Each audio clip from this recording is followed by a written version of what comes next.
சரித்திரத்துல இதே ஒரு கம்பேக்கு எந்த ஒரு டீமுமே எந்த ஒரு ஸ்போர்ட்ஸ் டீமுமே கொடுத்துருக்க மாட்டாங்க. அதாவது நம்ம காட் லைக் ஸ்போர்ட்ஸ் டே 1ல வந்து பாத்தீங்கன்னா #16 அதாவது லாஸ்ட் பொசிஷன்ல இருந்து டே 3 முடியும் போது பிஎம்பிஎஸோட சாம்பியனா இருக்காங்க. ஹலோ மக்களே, நான் தான் ஆல்ட்டு பேசுறேன். இந்த வீடியோ எதை பத்தி இருக்க போனா நம்ம grand final BMPS 2026ஓட grand final பத்தி தான் இருக்கும் போது வாங்க வீடியோக்குள்ள போலாம்.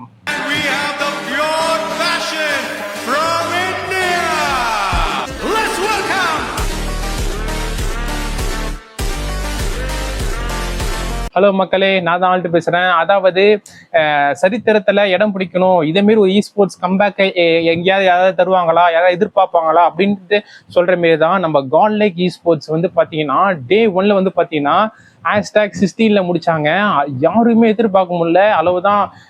பெரிய பெரிய பிக் நேம்ஸ் சோலு, காட் லைக், நம்ம ஜோனத்தனோட டீம் வந்து ஏபெக்ஸ் கேமிங் எல்லாமே பாட்டம் ஆஃப் தி டேபிள் இருந்தாங்க. எல்லாரும் முடிஞ்சு போச்சு அளவுதான், இவங்கெல்லாம் சாம்பியன் ஆக முடியாது அப்படின்னு நினைச்சோம். ஆனா அதாவது செகண்ட் டேல ஒரு சிக்கன் டின்னர் போட்டு விரித்தனமான கம்பேக் கேம் கொடுத்து காட் லைக் வந்து டேபிள் டாப்புக்கு வந்தாங்க.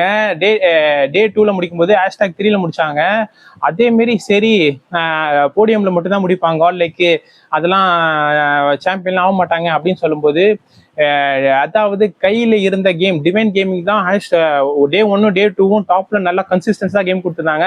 ஆனா கடைசி நாள்ல எந்த நாள்ல வந்து இம்பார்ட்டன்டான நாள் அந்த டைம்ல நல்லா ப்ளே பண்ணுமோ அதுல வந்து ஒழுங்கா ப்ளே பண்ணாம நான் கையில இந்த சாம்பியனை வந்து சாம்பியன்ஷிப் வந்து த்ரோ பண்ணிட்டாங்கன்னு சொல்லலாம். ஏன்னா அவ்வளோ ஒரு லீடு வச்சிருந்தாங்க. டிவைன் கேமிங் அவ்வளோ ஒரு லீடு இருந்தது. ஆனாலுமே இம்பார்ட்டன்டான டேல வந்து பர்ஃபார்மன்ஸ் பண்ணனால தான் கையில இருக்கிற கேம் வந்து த்ரோ பண்ணிட்டாங்க. அதுவும் தேர்ட் டேலாம் காட் லைக்கு சரியான கம்பேக் கொடுத்து நம்மளுடைய பிஎம்பிஎஸ் 2026ஓட சாம்பியன் ஆயிட்டாங்க.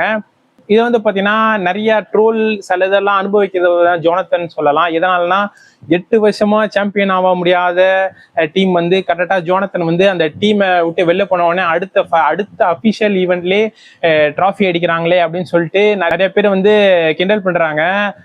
அதெல்லாம் தெரியல. ஆனா ஜோனத்தன் வந்து நல்லா தான் இந்த பிஎம்பிஎஸ் பர்ஃபார்மன்ஸ் பண்ணாரு. ஆனாலுமே ஜென்ரலா சொல்றாங்க, ஏன்னா இவ்வளவு வருஷமா ட்ராஃபியே அடிக்காத காட் லைக் வந்து கரெக்டா ஜோனத்தன் விட்டு டீம் விட்டு வெளில போனோடனே ட்ராஃபி அடிச்சு வந்து எல்லாருமே ஜோனத்தன் மேல ஒரு கொஸ்டின் மார்க் வைக்கிறாங்க. மேபி ஜோனத்தன் தான் காரணமா இருக்குமோ அவர் ட்ராஃபி அடிக்காது காரணம் காட் லைக் அப்படின்ட்டு ஒரு கொஸ்டின் மார்க் வைக்கிறாங்க. அதுக்கப்புறம் பாத்தீங்கன்னா நம்ம டீம் தமிழாஸ் பத்தி பார்க்கலாம். டீம் தமிழாஸ் வந்து ஃபர்ஸ்ட் டேவே ஒரு டீசென்டான பெர்ஃபார்மன்ஸ் பண்ணாங்க. ஒரு நல்ல ஒரு பொசிஷன்லயே முடிச்சாங்க ஃபர்ஸ்ட் டேல. அப்பயே நினைச்சோம் டிடி வந்து இந்த டைம் ஒரு சாம்பியன் ஆயிடுவாங்க டெஃபினட்டா அப்படின்னு நினைச்சோம். ஆனா செகண்ட் டே டிடி போன மிஸ்டேக் என்னன்னா செகண்ட் டே வந்து கேம் பிளேவே இல்லை. ரொம்ப ஒரு டிஸ்அப்பாயின்மெண்டான ஒரு கேம் பிளே வந்து செகண்ட் டே கொடுத்துட்டாங்க. ஃபர்ஸ்ட் டேலாம் நான் ஆர்வமா இருந்தேன், எப்படியா இருந்தாலும் டிடி வந்து ஒரு சாம்பியன் எல்லாம் போடியம்ல முடிப்பாங்கன்னு பார்த்தோம். ஆனா வந்து பாத்தீங்கன்னா செகண்ட் டேல வந்து பாத்தீங்கன்னா டிசப்பாயின்மெண்டான ஒரு கேம் பிளே. அதனால அவங்களால செகண்ட் டேல வந்து பாயிண்டே எடுக்கல. ஃபர்ஸ்ட் டே சரியா எடுத்தாங்க, செகண்ட் டே மட்டும் அந்த பர்ஃபார்மன்ஸ் பண்ணியிருந்தாங்கன்னா டிடி டெஃபினட்டா சாம்பியன் இல்லைன்னா வந்து போடியம்ல முடிச்சிருப்பாங்க. தேர்ட் டேல வந்து ஃபர்ஸ்ட் மேட்சே ரோண்டாவில் சரியான கம்பேக் கேம். ஃபர்ஸ்ட் மேட்சே சிக்கன் டின்னர் டெஃபினட்டா நினைச்சேன், டெஃபினட்டா டிடி சாம்பியன் தான்டா அப்படின்னு சொல்லிட்டு ஆர்வமா பார்த்தேன். ஆனா அதுக்கப்புறம் வர கேமுக்கு வந்து ஜோன் வந்து டிஸ்அட்வான்டேஜா அமையல. ஆனாலுமே ஒரு டிடி வந்து எத்தனை பொசிஷன் முடிச்சிருக்காங்கன்னு பாத்தீங்கன்னா 7th பொசிஷன் முடிச்சிருக்காங்க. இன்னும் ஆல்ட்ட 7th கேட்டேன். ஆமா கைஸ், ஆனா டே 2ல மட்டும் ஒண்ணுமே இல்லை, ஒரு டீசென்டான ஒரு கேம் பிளே கொஞ்சம் பாயிண்ட் எடுத்துதான் டெஃபினட்டா வந்து டிடி வந்து பாத்தீங்கன்னா போடியம்ல முடிச்சிருப்பாங்க. ரொம்ப ஆர்வமா இருந்தோம். டெஃபினட்டா டீம் தமிழாஸ் வந்து சாம்பியன் அட்லீஸ்ட் ஒரு போடியம்ல முடிப்பான்னு பார்த்தோம். ஆனாலுமே முடியல. இதுல வந்து பாத்தீங்கன்னா எந்த பிளேயர் வந்து செம்மையா கேம் பிளே பண்ணாங்கன்னா நம்ம aim card guys. Aim card வந்து ரியல்லி எம்பிபி வந்து எம்பிபி கிட்ட போயிட்டு வந்துட்டாரு. சரியான கேம் பிளே மிரட்டி விட்டாரு. யாரும் எதிர்பார்க்க முடியாத வேற லெவலான game play aim guard. Aim கார்டுலாம் க்ரூஷியலான சுச்சுவேஷன்லாம் 1v1 பக்காவா 1v1 மிஸ்ஸே பண்ணல எய்ம் கார்டு. எய்ம் கார்டால தான் ஒரு இப்ப டிடி வந்து ஒரு நல்ல ஒரு பொசிஷன் இந்த டோர்னமெண்ட்ல வந்ததே. இந்த ஃபைனல்ஸ்ல எய்ம் கார்டு குரூஷியலான சுச்சுவேஷன்லாம் சரியான ஒரு 1v1 எடுத்து எல்லாமே பக்காவா எய்ம் கார்டு வந்து மிரட்டி விட்டாரு. நல்லா யார் சாமி நீ எய்ம் கார்டு சரியான கேம் பிளேப்பா அப்படின்னு நினைச்சிட்டு நானே செம்ம சந்தோஷப்பட்டேன். அதுக்கப்புறம் பார்த்தீங்கன்னா ஒரு மேட்ச்ல ரீப்பர்லாம் ஒரு மேட்ச் வந்து 10 கில் எடுத்தாரு. அந்த எய்ம் கார்டு அண்ட் ரீப்பர் அப்பப்போ ஜெஸ்டிலாம் கொஞ்சம் ஒரு குரூஷியலான சுச்சுவேஷன்ல ஜெஸ்டியுமே ஆக்சுவலி ஒரு டீமே கோஆர்டினேஷனாக பர்ஃபார்மன்ஸ் பண்ணாங்க. அவங்க பண்ண ஒரு மிஸ்டேக்னா டே 2ல வந்து பாயிண்டே எடுக்கல, சும்மா கம்மியான பாயிண்ட் தான் எடுத்தாங்க. டே 2ல மட்டும் ஒரு கன்சிஸ்டன்டான கேம் பிளே கொடுத்ததுனா டெஃபினட்டா டீம் தமிழர்ஸ் வந்து போடியம்ல முடிச்சிருப்பாங்க. அடுத்தது வந்து இதனால் இப்போ வந்து கால்லேக் வந்து ஜெயிச்சனால அவங்களுக்கு வந்து எங்க ஸ்லாட் கிடைக்குன்னா ஸ்போர்ட்ஸ் வேர்ல்டு கப்புக்கும் பப்ஜி மொபைல் வேர்ல்டு கப்புக்கும் ஸ்லாட் கிடைச்சிருக்கு. ஆமாங்க, இவங்களுக்கு வந்து என்னன்னா இது யார் சாம்பியன் ஆகிறாங்களோ அவங்களுக்கு வந்து ஒரு வேர்ல்டு கப் ஆன ஸ்லாட்டு. அது மட்டும் இல்லாம அடுத்த வந்து கிராஃப்டனோட பாயிண்ட்ஸ் டேபிள்ல வந்து யார் ஃபர்ஸ்ட் பொசிஷன்ல வராங்களோ அவங்களுக்கும் வந்து ஒரு ஸ்லாட் கிடைக்கும்.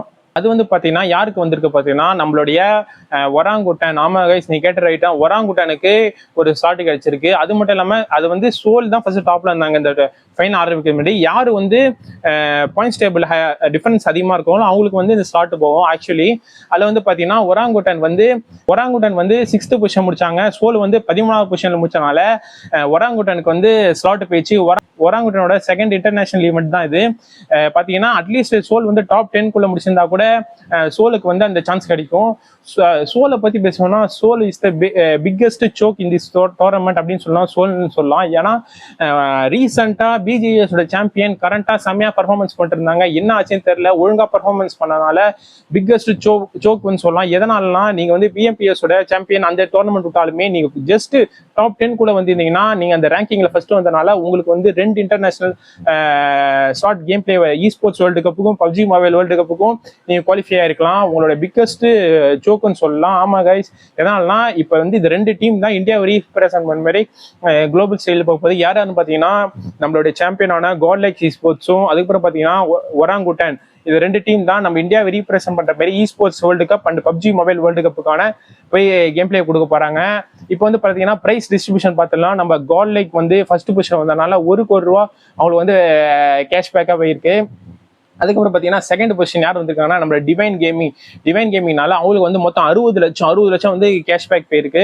அது வந்து தேர்ட் பொசிஷன் யார் வந்திருக்காங்க அப்படின்னு பார்த்தீங்கன்னா நம்மளுடைய விக்டோரியா சர்மஸ் வந்து தேர்ட் பொசிஷன் வந்திருக்காங்க. அவங்களுக்கு வந்து பார்த்தீங்கன்னா 40 lakhs.